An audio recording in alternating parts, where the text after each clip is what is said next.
It's match preview. West Ham versus Bournemouth. Thrilling West Ham. Another game that we're all very can't wait to get there. I'm so excited. I'm beside myself with it, Tom. How are you, mate? You been all right? Yeah, good. Enjoying the nice weather, but not enjoying West Ham. Same.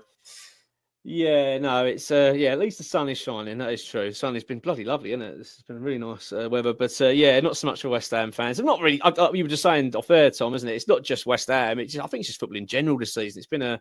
It's been a strange old season. Not much to be excited about, and I think I'm longing for May, longing for a summer holidays, and hopefully, I think interesting summer. That's what we need. I think this football club, and also, obviously, of course, we need to finish this season. We can't afford to be carrying on the way we are. Right, let's talk about Bournemouth before we go into West Ham, as we always do. So I'm not saying we always do. We talk about Bournemouth. We talk about the opposition. That would be a bit odd. I've got to be honest with you. I mean, I don't know if you know this, Tom, but I think we've spoken about it before. But a lot of people know they're sort of my second team, Bournemouth, in a way. Yeah. I met my missus there. My children were born there, and so I've a real connection with Bournemouth. In fact, I'm going down there for Easter for a few days. So, no, I know the club really well. I know a lot of people that supported them all those years and watched them grow. And I've always got a soft spot for them. But I'm so impressed with them this season. I mean, the way that they've gone about their business and this identity they've created, this young, exciting, fast-flowing football team. They've got an innovative manager that's one of these coaches that a lot of us crave. This sort of forward-thinking, modern way of playing football, and then to compound all of that with then this shiny, beautiful training ground that's just I'm so envious about. I mean, what is there not to like about? Well, good to say about Bournemouth, I should say. What are your thoughts on the Cherries, mate? Are you impressed? Yeah, like I say, you can't not be really this season. They've been really good to watch, very direct in the way they play, very attack-minded. And again, Iriola's shown that you can be a young attacking coach in the Premier League without massive budget and still do well. They're good to watch. They pretty much every game they play and they have a go. Like you said the other day against Man City last weekend, they had a real go and they're probably a little bit unlucky to go out. Just a well-run football club, just contrasting to ours, unfortunately. So you can't help but be impressed. You can't help but like their attacking players. I think like Semenyo, Utara, Justin Kluivert, they've just got so much pace and attacking energy, which is, again, completely contrast to West Ham at the moment. So, yeah, they are good. Obviously, they've hit a little bit of a rough patch. They're not doing too well in the Premier League over the last 6 games. I think they're one of the few teams below us in the form table over the last 6 games. But other than that, it's been a great season for them. And, you can't help but be impressed. Yeah, I agree. But not a bad time to play them in terms of their form. I do wonder whether, just because of the heights of this season, how well they've done, whether this, because you get to that business end of the season, it can become, the pressure starts to build and maybe they're starting to feel it just because they've not been there and it's all a little bit new and there's quite a lot riding on it. And I feel like possibly that's starting to possibly get to them a little bit. Also, they lack squad depth. That's what a lot of these teams do. So once they get a couple of injuries, it really shows. They notice a couple of players out and they're a different team. So in a West Ham perspective, it's probably not too bad time to play them. You mentioned Iraola, obviously as well, in terms of his vision and how well we've got this team playing. It's very impressive. And what I liked about him is when he came in, his philosophy was very evident really quickly. It wasn't as if like we had this with Lopetegui, didn't we, for so long? Oh, but it's going to take time. It's going to take time. It's going to take time. We're getting it now a little bit with Graham Potter. It takes time. Well, it annoys me when they do that because they inherited teams, Iraola's inherited a team, and he's immediately changed the way they were playing. Okay, it wasn't working, but he didn't change. He didn't go, oh, this isn't working, right, let's go really defensive. He went, no, we're going to keep losing, but these players are going to get this eventually. It's going to click, and all of a sudden it started happening. I don't like the fact he's been linked with Spurs. I really hate football monopoly of how it all works. These big clubs just sniff around. Oh, we'll have him. We'll have your best player. We'll have your manager. We see it often, all the time. I mean, not long ago, Graham Potter was one, wasn't he? He got taken by from Brighton to Chelsea, and you see it so often, do you know what I mean? Already, and I always find it a bit lazy of these other clubs. They can't be bothered to go to the market themselves and go and find his manager. They wait for a Premier League club to do all the hard work for them. They go, oh, we'll have him then. So I really hope he doesn't go. I really hope he sticks two fingers up the Spurs and says, no, I'm sticking it to it here. But you just don't know, do you? It's difficult. What's your feelings on them for Europe? I know their form's off. Do you think they're going to make it Europe this season? Obviously, it's a lot of teams in it, and it's tough. What's your confidence levels for them? Yeah, I mean, just before that, going on to the Iriona thing, one point I did want to make is that if you remember when O'Neill lost his job, there was a lot of backlash from it about why have they let O'Neill go? He's kept Bournemouth up against all odds. What are they doing? And again, it's just a well-run club from the top because they had that vision, saying, okay, O'Neill's done a good job for us, but he's done what he needed to do. We've actually got this guy lined up that's going to take us to the next level. Again, completely contrast to what West Ham. It's almost like we wait for the final straw, the straw that breaks the camel's back. Then we sack a manager. Then we try and find someone else. Yeah. Just wanted to make that point. But yeah, Europe it is going to be difficult. Well, they sit in 10th at the moment in the Premier League. We don't know how many spots, I don't think, yet are going to sort of take up maybe the top 8, top 5 for Champions League, probably. Yeah. I think if they can get their injured players back, you made that point earlier, it's that they've got a thin squad. They've had some key players out. I think Christie went off injured in the last game, he's been brilliant for them this season. Kluivert faces a late fitness test for this game, I think, as well. So if they can get those players back, they've got every chance because they're an attacking team. They'll go for every game. It's just whether they can or not. And like you said, might be running out of steam a little bit. The pressures of the big games keep coming thick and fast. They might just come short, but I don't think that's a particularly bad thing because it means they can go and reinvest without Europe next season, build a bigger squad, and if Iriola's still there, which like you say, I hope he's not at Tottenham, and if he's still there, continue to build and continue to get better. So it might not be the worst thing in the world if they don't qualify for Europe. Obviously, it brings a little bit of revenue, but their squad at the moment, I think, would probably fare better without it for next season. But we'll see. Yeah, I think that's a good point. I really do. And it's as you say, the squad depth's an issue for them, which is natural. They're probably ahead of the game where they expected to be. I don't think they probably envisioned that they would be in and around the sort of top 6 battle this season. Certainly in the top 8 battle.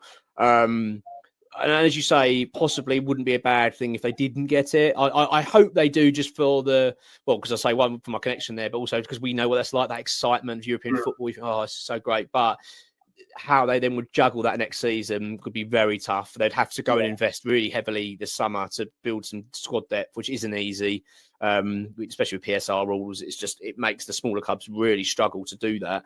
So it might be a blessing if they don't get it, but they're certainly with a shout. I think this will be the game they'll possibly look at and go, this is the game we've got to get results to get ourselves back up and running here. I think West Ham, for anyone at the moment, is a good team to play, really. Nothing but good things to say about them, mate. Like you say, got great players, and I've been so impressed with them. And I'm just envious. I'm constantly looking at them thinking... I'll tell you what it is, mate, as well. It's not just West Ham. I don't want to keep harping on that we're like poor old West Ham and everyone else is doing brilliant. Tottenham will be feeling that. Man United will be feeling that. They'll be looking at these things thinking, how have we got all these riches? We are considerably better in terms of our position, in terms of our stadiums, our bank balances, the quality of players we've got on the pitch. And yet little old Bournemouth have just pushed us out the way, and not just by a little bit. They're miles ahead. They're light years ahead of West Ham and all and that. It's embarrassing. These owners must be looking at themselves thinking this is really embarrassing. I'd be ashamed if I was an owner of any of these clubs and thinking not so much for the other clubs in terms of their infrastructure. I think Tottenham have got great infrastructure. Obviously, they've got issues at that football club. We know that, and that's quite evident. With the ownership and the fans obviously annoyed, but Manchester United certainly are just a mess. But West Ham, I look at that training ground and I just don't think there's any excuse for it, Tom. No. Why haven't we got that? Like, and West Ham can keep coming up with all these excuses, but at the end of the day, training facilities have nothing to do with PSR ruling. You can spend £1 billion on a training ground and it doesn't affect your spend on players. So we're one of the wealthiest clubs in this league in terms of ownership. We're worth billions and billions, and they can't pull together and go, I'll tell you what, let's chuck 10 million in each. Let's go and build a proper training facility that this club can be proud of, and we'll give it as a gift to the club, and and say we're going to spend that. But they don't. It just shows the lack of I don't know where the ambition. I don't know where it's ambition. Maybe just foresight or imagination, and wanted to take the club forward. I don't know what it is. It's just there's something really missing at our football club at the moment. The club seems they always seem to give themselves a pat on the back, on little tiny things that are a little bit irrelevant. I sometimes find, look at what we've done. Look at what we've done. We've just opened a little office in Stratford that's for the community. Oh, well done. Where's Bournemouth? Yeah, you go. There's a £40 million, £35 million training facility that's stunning, and that we can show. We're supposed to be wooing Jonathan David. I mean, how are you going to do that with a porter cabin? You know what I mean? Oh, this is where you're going to be going to work every day. You look at that and think, what the. It's embarrassing. So yeah, sorry, a bit of a rant, but yeah, I it's a lot of things boiling at the moment, isn't there, with West Ham? And I think when you're playing and seeing how well these other clubs are doing, it can really irk. Certainly me anyway. Right, I suppose we've got to talk about West Ham, mate. Unfortunately, we can't end the video there. We've got to actually, unfortunately, talk about West Ham. And obviously, the big topic, Tom's Graham Potter.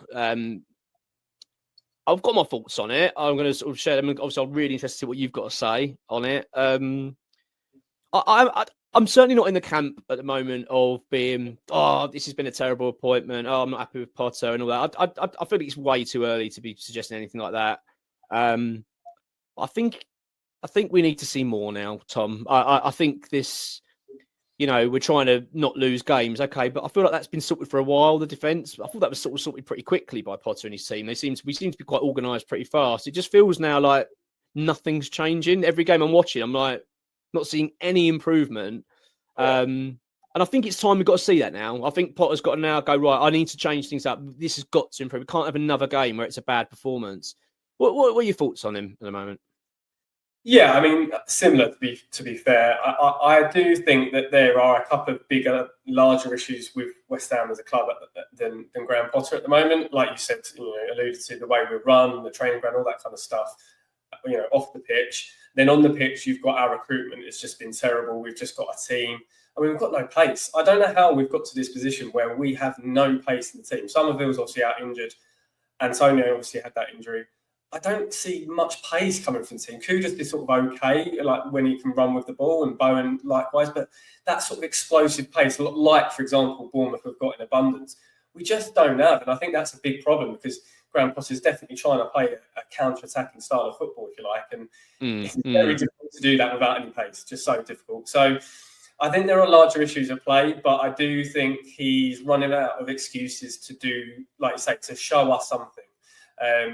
And he sort of fumbled around with a few different formations. And I still haven't seen what I saw in the first half against Aston Villa in his first game in the FA Cup third round. That first half, for me, is the best Potter ball, if you like, that we've seen, where you had Somerville at right wing back, showing pace down that side, Skulls was getting up down the left, and then you had this sort of trio, Paquetá, Bowen and Fulkrug for the first half. And it worked, and it just works, and it caught Villa off guard. We scored the goal, could have had a second, and I haven't seen that since. And I think just that lack of pace maybe is the biggest issue there. But I don't understand why we can't, why we've just failed to show that. I think he went for a lot of games, as we've said before, in terms of formation, with sort of three very defensive-minded central midfielders. He flipped that on its head against Wolves, but then went almost completely the other extreme, where we had James Ward-Prowse and Paquetá in the middle, and it's like Alvarez is the only one who can physically get about the pitch, was on the bench.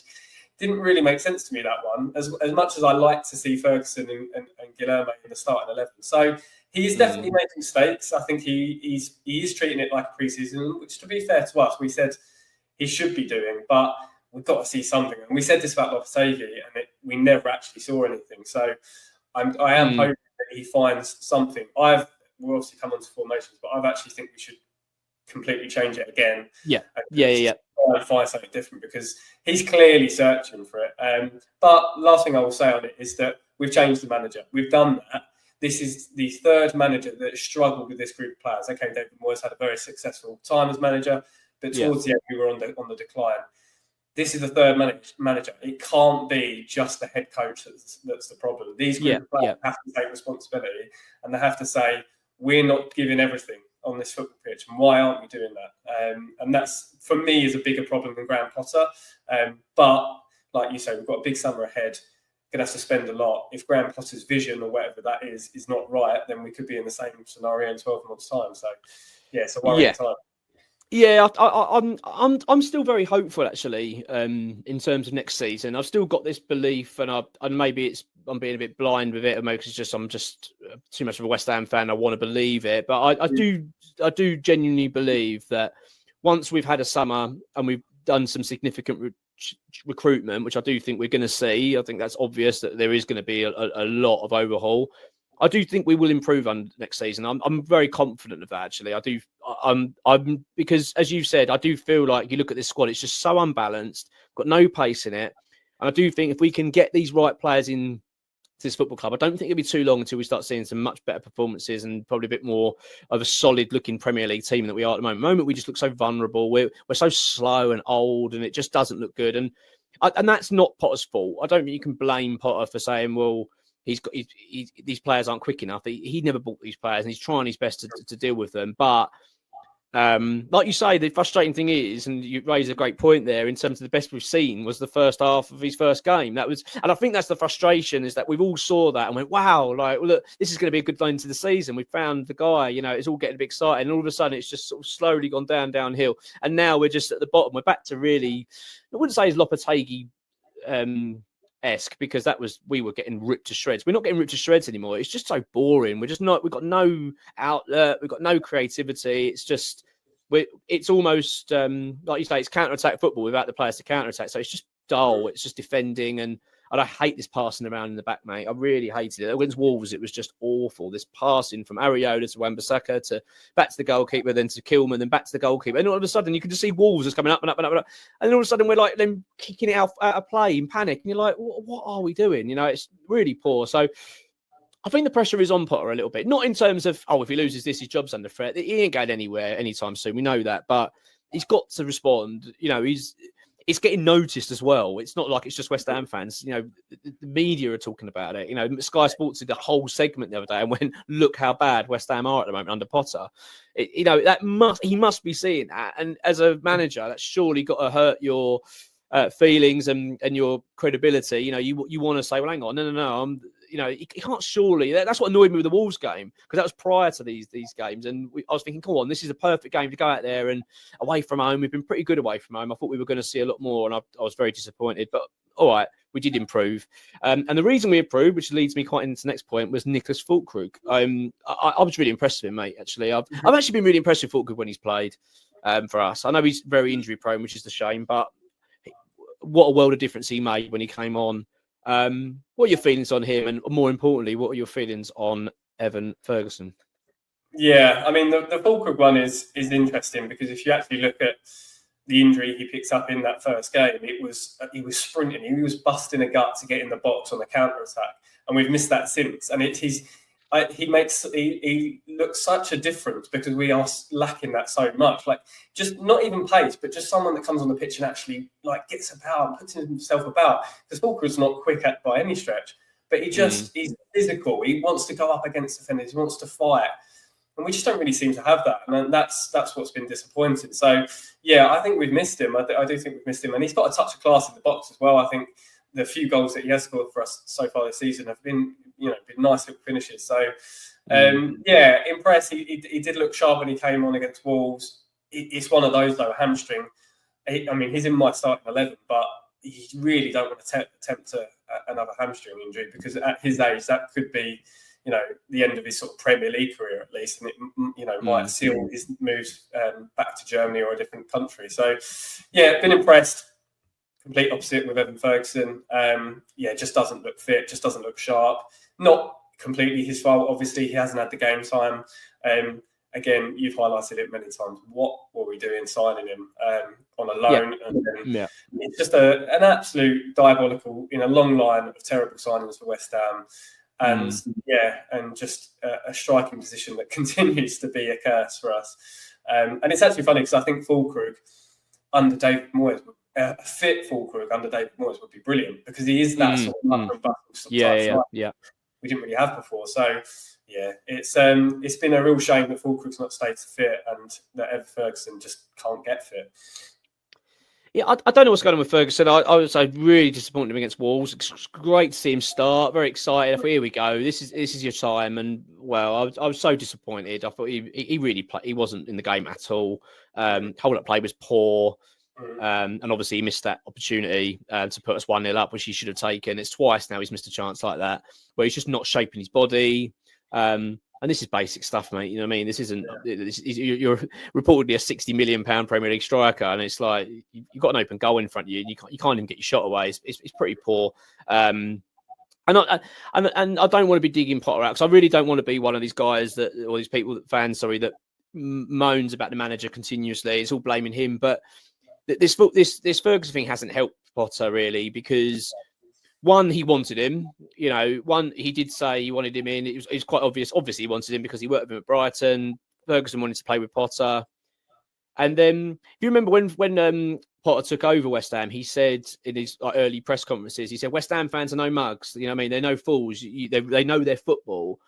Well, you said to West Ham, you got brought in Ferguson, Potter. You said, yeah, he's going to be in. And then when he came in, he's looking good, Ferguson. Yeah, he played for Brighton the other night. He's looking good shape. And he kind of started off pretty quickly. He was making appearances straight away.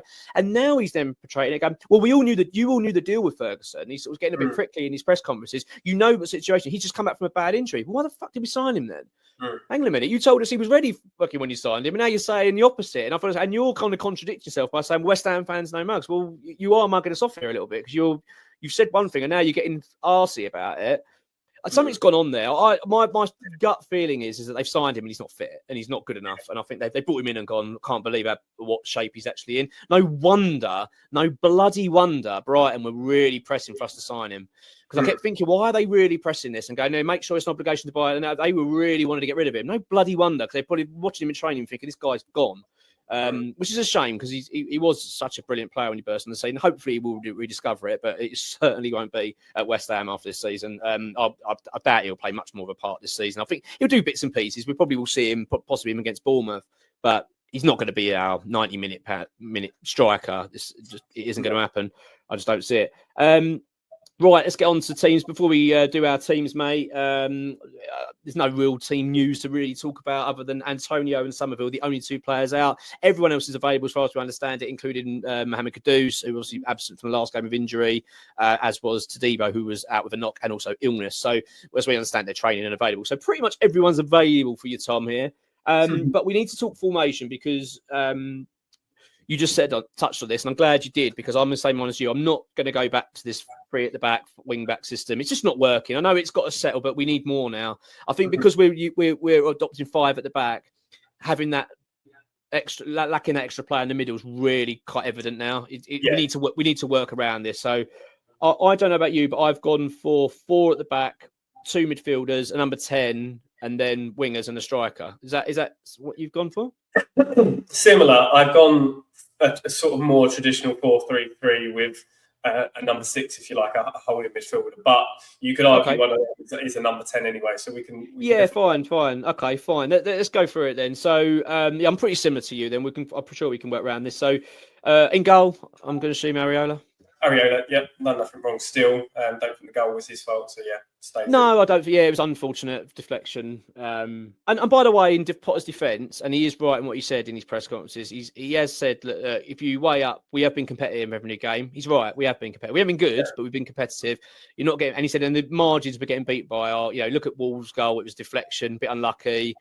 Newcastle goal, arguably it could have been a foul. It was a few things in piece. So he did say, look, the margins are quite thin. It's not as if we're getting rolled over. So in his defence, things are better. I don't care what anyone says. Things are better than they were under Lopetegui. Points-wise, maybe not.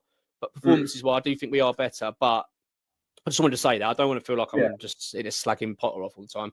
I'm agreeing with you, Areola, although I do want to see a new goalkeeper this summer. But I don't know whether that's a big priority at the moment. We've got too much to do, I think, with this team that they might park that. So back 4 then. I'm guessing we're going to be the same here, but possibly maybe one out. So who are you going for? Give me a back 4. Who are you going for? Aaron Wan-Bissaka, Todibo, Kilman and Skulls. Okay, cool. I'm actually going to play Emerson for this. That was my only change. I've got the same as you. The only reason that I've done that is because I thought Skulls was quite poor against Wolves. And then, by the way, it's no knock at him. This is part and parcel of learning the game, and he's going to have those games. That's going to happen. And I've got to be honest, I was really impressed with Emerson against Everton. I thought he played really well. And I think against Bournemouth, who are got a bit of pace about them. I'm not saying Skulls couldn't deal with it, but I just think you might need a bit of an experienced head here on the shoulders. We've got to be really, because it's the way we're going to set up then, Tom, really, is we're going man for man. So that's the only reason. But I wouldn't be disappointed to see Skulls start. But maybe after having a poor performance, maybe just say, look, rest this one out. We'll bring you back in. But I think for this one, that's where my thinking is. Right, go on then. What's your midfield looking like? So, like I say, gone for a midfield three. What I want for us to do, and again, you alluded to it in the Wolves review, is no plan from the back. Like, we can't play out from the back. And Bournemouth are a very good pressing team. So let's play direct. Let's, and that's one of the reasons I've got Scarves as well, because I think he's quite good at that ball down the channel. Yeah. Nice and simple. Just, don't give them a chance to press. And I think when teams have been successful against Bournemouth, they've done that. They've played up over the top. They've beaten the press. So I've gone for Soler still, like the third week in a row, asking for him to be the holding midfielder. Just to get that ball and just play those passes into those areas, those channels, feed the ball to Bowen and Kudus early.